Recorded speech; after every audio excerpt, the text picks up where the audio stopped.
Welcome to biology class 12. Here is a fourth lesson, and we are in pollination. Today, this part is pollination. Pollination, that the transfer and the deposition of pollen on stigmatic surface is called pollination.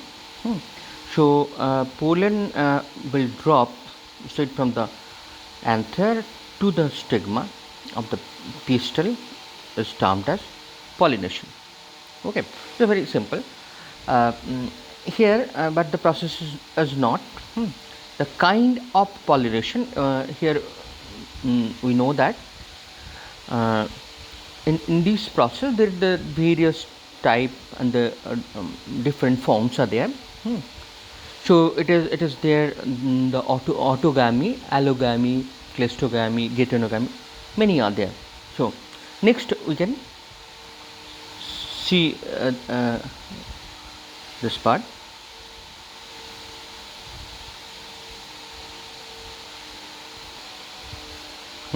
Come here.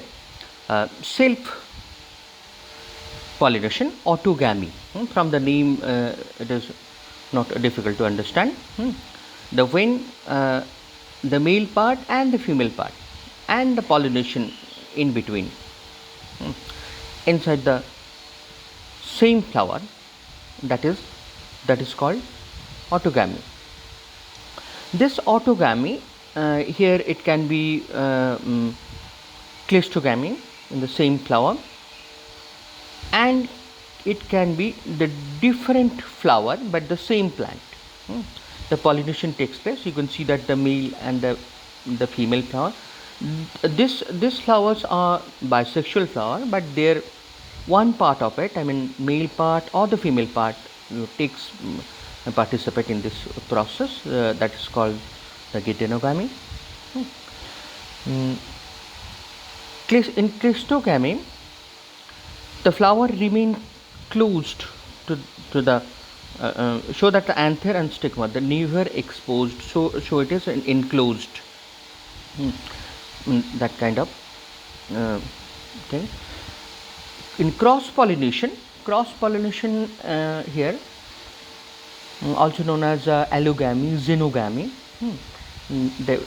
where the two different plant of the same species participate. Here male part and the female part will participate in this process, the pollination. So this is called the cross pollination. Chasmogamous flower is another term here. You know that where the flower which is exposed in anther and stigma. It means that there is a very common type of flower where anther and the stigma which is exposed. So I think you have got that all the terms here. Let's take a look in your books part. Here is chasmogamous and the cleistogamy with the do not open at all. Geitonogamy, you can transfer the pollen grain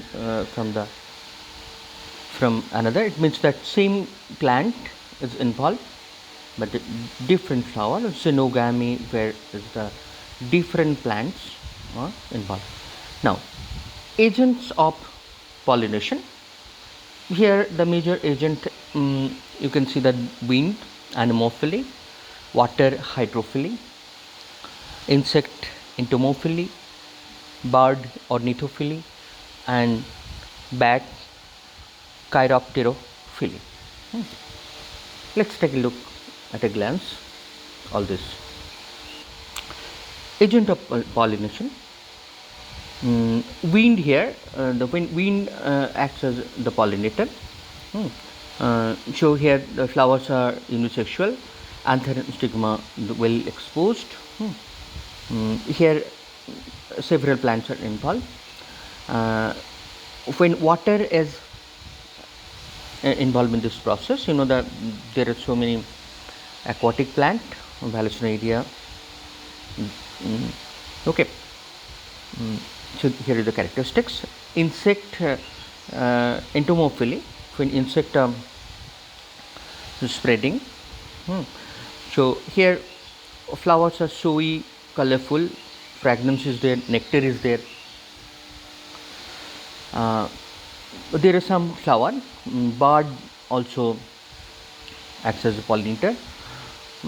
So here the flowers are funnel shaped, full of nectar. So it attracts bird, and in that way the pollination takes place.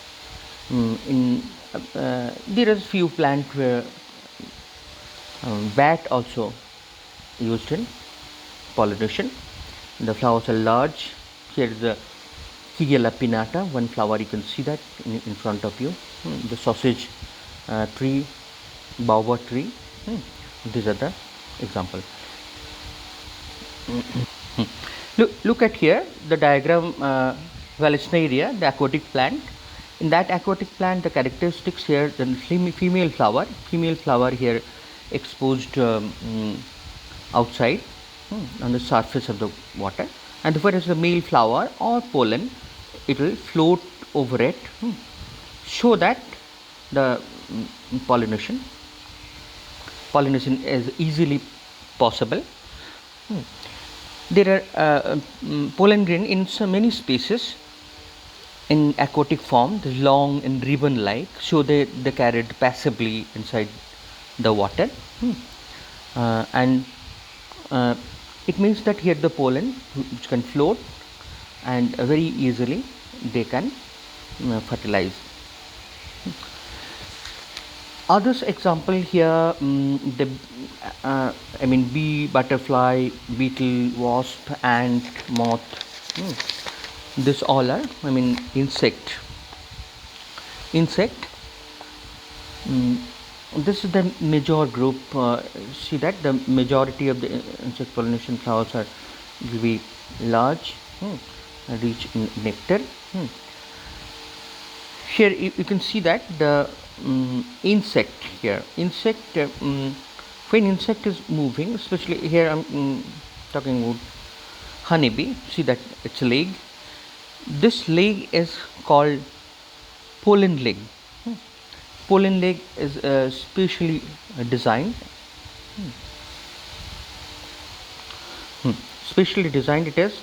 You can see that this leg, which is fringed, and hairy. This part is here is comb-like structure, and which can hold huge number of pollen here. So this is the pollen which hold by the insect. In some species, plural reward are in providing safe place to lay eggs. For example, you can see that the very large, tallest flower, which is about 6 feet of height. You can see that more than 6 feet it is. Amorphophallus. Amorphophallus. Here that many animals here can come and to lay the eggs.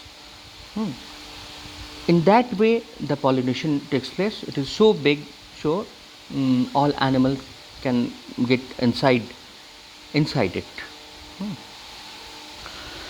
Another interesting fact here, you can see that here you can see that one moth is there and one flower is there. Both are named same, yucca. So yucca moth and the plant, they cannot complete their life cycle without each other. The moth deposits its egg in the locule of the ovary and the flower. In turn, they get the pollinated by the moth. So here they are laying the egg, and the pollination also takes place. So this is a very interesting fact indeed. Next part, outbreeding devices.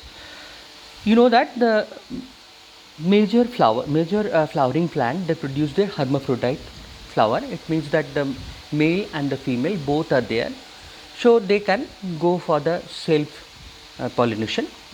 But you know that the self pollination, in that way, if they will do generation after generation, then genetically they will be weak, and the evolutionary point of view also they will be very very weak species.